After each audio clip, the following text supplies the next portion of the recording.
আসসালামু আলাইকুম রহমতুল্লাহি ওবারাকাতুহু। সম্মানিত কোরআন প্রেমী ভাই ও বোন, আলহামদুলিল্লাহ আমরা গত পর্বগুলোতে দেখেছিলাম মুক্ত বর্ণগুলো।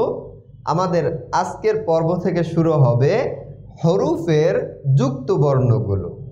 আমরা যদি এই যুক্ত বর্ণগুলো চিনতে পারি, আলহামদুলিল্লাহ আমরা কোরআন শরীফ পড়ার মতন যোগ্যতা অর্জন করব এবং আমরা হারকাত শিখব, তানবিন শিখব, জজম ও তাজদিদ শিখব। তাহলেই আমরা কোরআন শরীফ চলে পড়তে পারবো আলহামদুলিল্লাহ। তো আমরা এখন দেখব যুক্ত বর্ণগুলো। আমরা যুক্ত বর্ণ স্তর চারটি স্তরে আমরা যুক্ত বর্ণগুলো দেখব। একটু ভাগ করে আমরা দেখব আমাদের বোঝার সুবিধার্থে। যুক্ত হওয়ার প্রথম স্তর, যে সকল হরফ কখনোই পরিবর্তন হয় না এমন হরফ আছে 10টি। যে সকল হরফ কখনোই পরিবর্তন হয় না, তাদের রূপ কখনোই পরিবর্তন হয় না। আমরা উদাহরণস্বরূপ দেখলে আমরা অল্পতে বুঝতে পারবো। আমরা 10টি হরফ একবার পড়ি। আলিফ, দাল, র, ঝা, জাল, ত, ল, মিম, ওয়াও, হামজা। এই 10টি হরফ। এখন আমরা উদাহরণস্বরূপ দেখব। আলিফ। আলিফ যখন যুক্ত হবে, অর্থাৎ দুইটি হরফ একসাথে যখন যুক্ত হবে, তখন হরফগুলোর আকৃতি কেমন, এটাই হলো যুক্ত, অর্থাৎ যুক্ত বর্ণ। দুইটা বর্ণ একসাথে যুক্ত যখন হবে, তখন এগুলোর আকৃতি কেমন, এটা যদি আমরা ধরতে পারি, চিনতে পারি, তাহলেই আমরা কোরআন শরীফ চিনতে পারবো অক্ষরগুলো।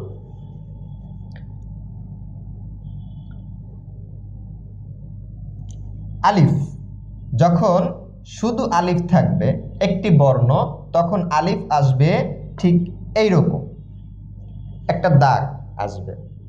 যখন আলিফের সাথে তা যুক্ত হবে, বা যেই কোনো 29টি হরফের যেই কোনো একটি হরফ যখন যুক্ত হবে, সেই হরফটা যখন সামনে থাকবে, আলিফের সামনে হরফটা থাকবে, তখন আলিফটা আসবে ঠিক এইরকম, ঠিক এইরকম। যদি আমি বার সাথে যুক্ত করি, ঠিক এইরকম। যদি আমি থার সাথে যুক্ত করি, ঠিক এইরকম। সিনের সাথে যদি যুক্ত করি, এইরকম। বা আলিফ, ইয়া আলিফ, লাম আলিফ, লাম আলিফ, ঠিক এইরকমও লেখা যায়। বা এখানে যেরকম দেওয়া আছে এরকমও লেখা যায়। তো আলিফের সাথে যখন যুক্ত হবে, তখন ঠিক এইরকম আকৃতিতে আলিফগুলো আসবে। আলিফ আগে যখন আসবে, আলিফের পরে কখনোই হরকতগুলো বা হরফগুলো যুক্ত হবে না। আলিফ যদি সামনে থাকে, তারপর এখানে কোনো হরফ যুক্ত হবে না। কিন্তু আলিফ যদি শেষে থাকে, তাহলে তার আগে হরফ যুক্ত হবে। যেমন বা আলিফ, ইয়া আলিফ। তা আমরা দেখব যে শেষে আসলে এটা আলিফ, কিন্তু শুরুতে যেটা থাকবে সেটা হবে লাম। আমরা লামের আলোচনা করব, আমরা তারপরও একটু দেখি। লাম শুরুতে যেটা থাকবে সেটা হবে লাম। এটা হলো লাম, এটা লাম। যদি মাঝে থাকে সোজা দাগ, তাহলে এইটা লাম, এটা লাম, এটা আলিফ। এটা লাম, এটা লাম, এটা আলিফ। তাহলে আমরা আলিফ কিভাবে যুক্ত হয় এটা দেখলাম। আমরা এখন থেকে বুঝতে পারবো যে শেষে সোজা দাগ যেটা আসবে, অর্থাৎ আলিফ, এটা সবসময় শেষে থাকবে, এটা শুরুতে থাকবে না, মাঝে থাকবে না। যুক্ত হওয়ার সময় যখন থাকবে ঠিক এইরকম থাকবে, আর না হয় এরকম থাকবে। আমরা আলিফের যুক্ত বিষয়টা দেখলাম, আমরা পরবর্তী হরফ দেখব দাল। আমরা পরবর্তী হরফ দাল দেখব। এই হরফগুলো, এই 10টি হরফের আকৃতি একই রকম থাকবে, অর্থাৎ এই 10টি হরফ আমাদের জন্য চেনা খুব সহজ, কারণ এগুলো আমরা যখনই দেখব বুঝতে পারবো যে এটা দাল। এটা যখনই যুক্ত হবে তারপরও এটা দালই থাকবে। আমরা এখানে একটু দেখব দাল। দালের সাথে এই আলিফ আসছে, এই আলিফ কি হবে না, দালের সাথে যুক্ত হবে না। কিছু কিছু হরফ আছে যেগুলো কারোর সাথে যুক্ত হবে না, এমন হরফগুলো আমরা পরবর্তী ক্লাসে দেখাবো। তো দালের সাথে আলিফ যুক্ত হবে না। নুন, নুনের সাথে দাল যুক্ত হবে, কিন্তু দালের আকৃতি পরিবর্তন হবে না। দাল যেরকম সেরকমই থাকবে, দালের আকৃতি কখনো পরিবর্তন হবে না। দাল, দালের সাথে আলিফ আসলে দাল আলিফ, নুন দাল আলিফ, নুন দাল আলিফ। আমরা দেখি হরফগুলো চিনতে পারি কিনা, যেহেতু আমরা অলরেডি মুক্ত বর্ণগুলো দেখেছি, তো আমরা এই হরফগুলো চিনতে পারি কিনা। এটা হলো দাল, আলিফ, নুন। আমরা এই মুক্ত বর্ণগুলো পরবর্তী ক্লাসে দেখব, পরবর্তী পর্বগুলোতে দেখব। দাল, আমরা এই যে দাল নিয়ে কথা বলছিলাম, এই যে দাল, এটা দাল। দালের আকৃতি কখনোই যুক্ত বর্ণে পরিবর্তন হবে না, দালের আকৃতি কখনোই যুক্ত বর্ণে পরিবর্তন হবে না। আমরা একটু খেয়াল রাখব। আলিফ, ইয়া, এটা ইয়া। দেখেন ইয়ার সাথে যখন দাল যুক্ত হয়েছে তখন কিন্তু দালের আকৃতি পরিবর্তন হয় নাই, দালের আকৃতি ঠিক একই রকম আছে। আলিফ, সিন, সিনের আকৃতি পরিবর্তন হয়ে গেলেও দালের আকৃতি কিন্তু পরিবর্তন হয় নাই। দাল যেরকমভাবেই আসুক না কেন দালের আকৃতি ঠিক এরকমভাবেই থাকবে। দাল সামনে আসবে অথবা মাঝে আসবে না, দাল সামনে আসবে অথবা শেষে আসবে। তো দাল যদি সামনে আসে তাহলে এরকম দাল আলিফ, দাল বা, এরকম আসবে। কিন্তু আর শেষে যদি দাল আসে তাহলে এরকম দাল আসবে। শেষেও আসলে দালের আকৃতি পরিবর্তন হয় না, দালের আকৃতি কখনো পরিবর্তন হয় না। আমাদের জন্য দাল মনে রাখা সহজ, যে আমরা যখনই দেখব আমাদের কোরআন শরীফের ভিতরে যখন দেখব যে মিলায়া আছে তখন আমরা বুঝতে পারবো যে এটা দাল, এটা আলিফ। তো আমরা এই দুইটি হরফ দেখলাম যে এই দুইটি হরফ কখনোই কি হয় না, পরিবর্তন হয় না।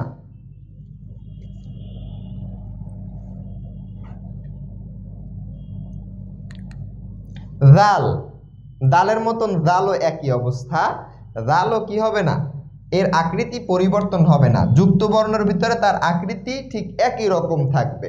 আমরা বুঝতে পারবো অল্পতেই যে এটা দাল, এটা দাল। দাল শুরুতে যদি আসে ঠিক এরকম থাকবে, দালের মতনই দাল শুরুতে আসছে, তারপর যে কোনো হরফ আসছে কোরআন শরীফের ভিতর, দাল আলিফ জবর দা, যদি আমরা এখানে একটা হরকত দেই দাল আলিফ, এখানে যদি জজম দেই, আমরা এই ক্লাসগুলো পরবর্তীতে দেখব। তারপরও আমরা উদাহরণ দেখলাম। দাল আলিফ, আমরা হরফগুলো দেখি চিনতে পারি কিনা। নুন, দাল, আলিফ, দেখেন আমরা দাল কিন্তু খুব সহজে চিনতে পারতেছি। ইয়া, দাল, আমরা খুব সহজেই দাল চিনতে পারতেছি। সিন, দাল, সিনের সাথে যখন দাল আসছে তখন দালের হরফ পরিবর্তন হয় না, অর্থাৎ আমরা খুব সহজেই দাল কোরআন শরীফের ভিতরে যখন দেখব যুক্তভাবে আসছে চিনতে পারবো।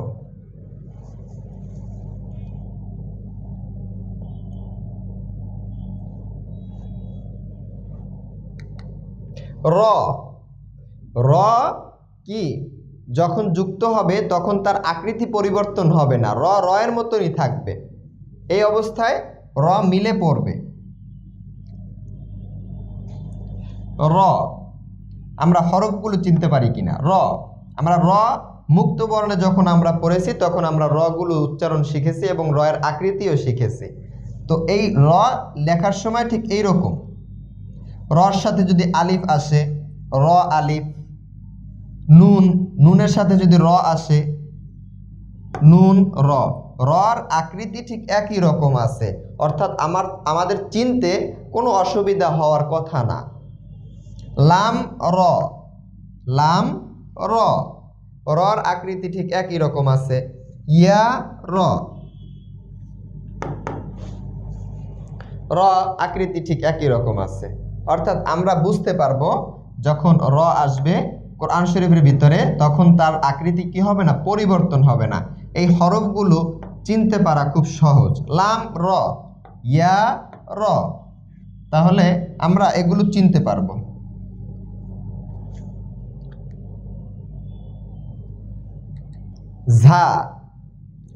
ঝা ঠিক র এর মতন, এটাও আমরা চিনতে পারবো খুব সহজেই।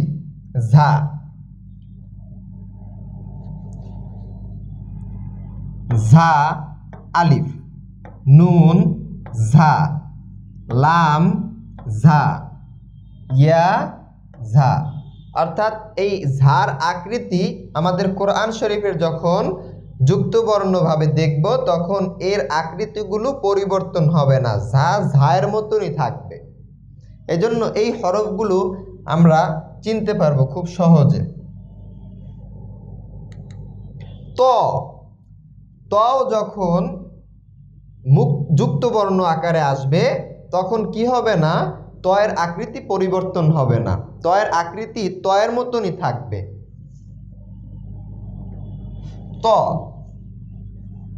আমরা চিনতে পারতেছি আমরা এইটা দেখছিলাম কিছুক্ষণ আগে। আলিফ যখন শেষে আসে তখন এরকম থাকবে।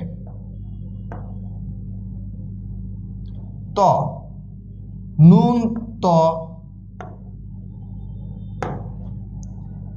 শেষে আসছে, তারপরও তর আকৃতি কিন্তু পরিবর্তন হয় নাই, তর আকৃতি কি হয় নাই, পরিবর্তন হয়নি।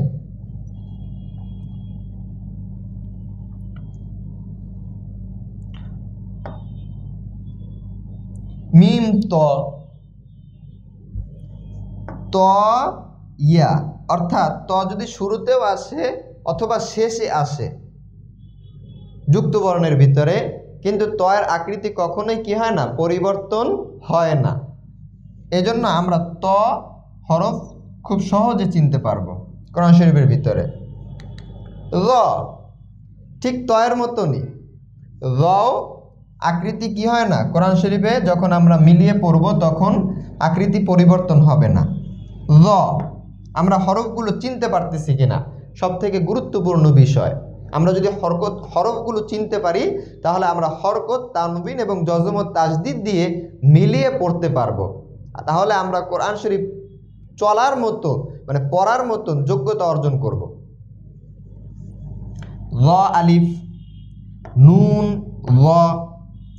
ইয়া কফ আমরা খুব সহজেই চিনতে পারলাম। জর আকৃতি একই রকম, কিন্তু কফের আকৃতি একরকম না, পরবর্তী ক্লাসে আমরা দেখাবো।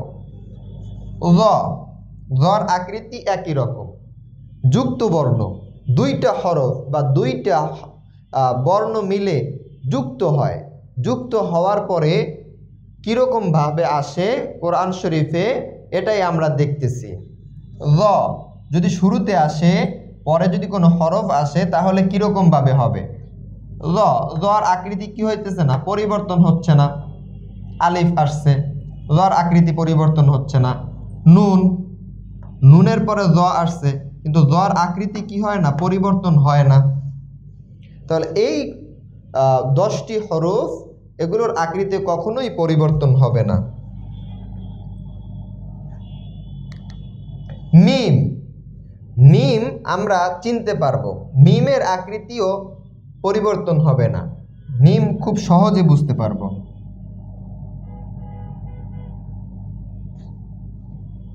মিম, মিমের মাথা গোল। মিমের মাথা গোল আমরা দেখতে পাই।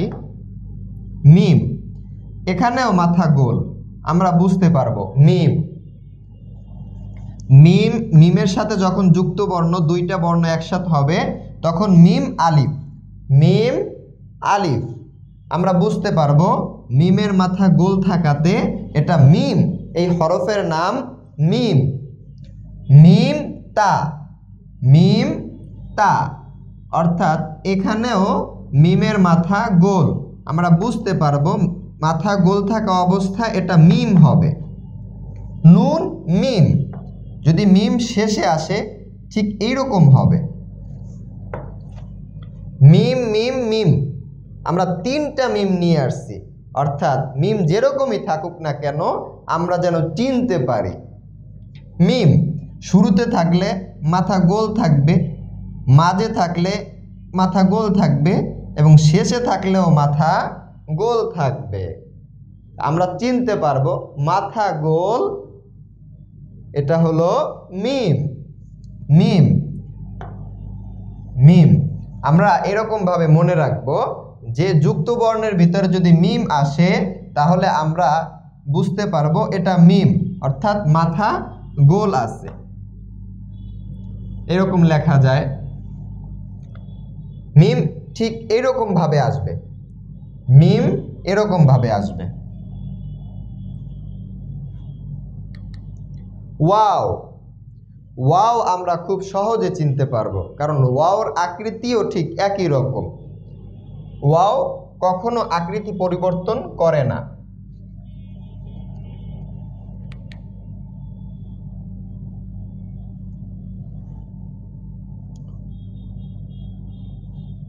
ওয়াও, ওয়াও লেখার ক্ষেত্রে এইরকম, ওয়াও, ওয়াওর সাথে যখন ওয়ার পরে যদি কোনো হরফ যুক্ত হয় তাহলে ওয়ার সাথে ওই হরফ কি হয় না, মিলে না, অর্থাৎ যুক্ত হয় না। ওয়াও আলিফ, আমরা দেখতেছি এখানে যুক্ত হয় না, ওয়াও ওয়ার মতনই আছে।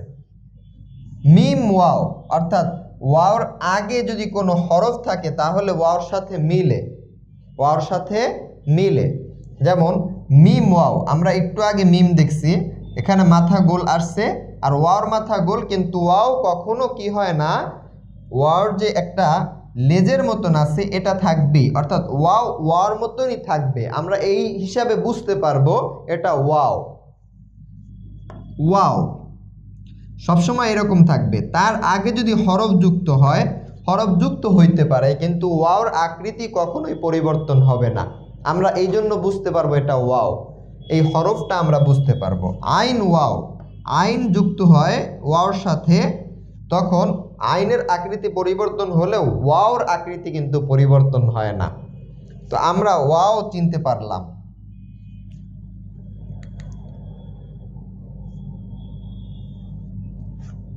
হামজা, হামজা, হামজার আকৃতিও পরিবর্তন হয় না।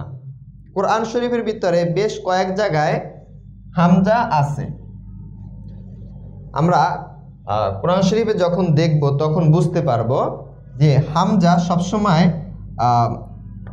হামজা এরকমই থাকে, হামজা এরকম থাকে, আয়াতের ভিতরে আসতে পারে, এরকম আসার পর এরকম হয়ে তারপর হামজা এরকম থাকে আয়াতের ভিতরে, বেশিরভাগ ক্ষেত্রে দেখা যায়।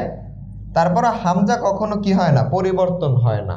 হামজা দেখা যায় হামজার উপরে একটা হরকত আসে, জের আসে, জবর আসে, পেশ আসে, কিন্তু হামজা হামজার মতনই থাকে। তো আমরা হামজাও চিনতে পারলাম যে হামজার আকৃতিও কখনো কি হয় না, পরিবর্তন হয় না যুক্ত বর্ণে। আচ্ছা, তো আলহামদুলিল্লাহ আমরা ইতোমধ্যে 10টি হরফ যুক্ত হওয়ার পরও তাদের আকৃতি কি হয় না, পরিবর্তন হয় না, এমন 10টি হরফ আমরা শিখলাম। আলহামদুলিল্লাহ পরবর্তী ক্লাসে আমরা পরবর্তী বিষয় নিয়ে আলোচনা করব ইনশাআল্লাহ। আসসালামু আলাইকুম ওয়া রাহমাতুল্লাহি ওয়া বারাকাতুহু।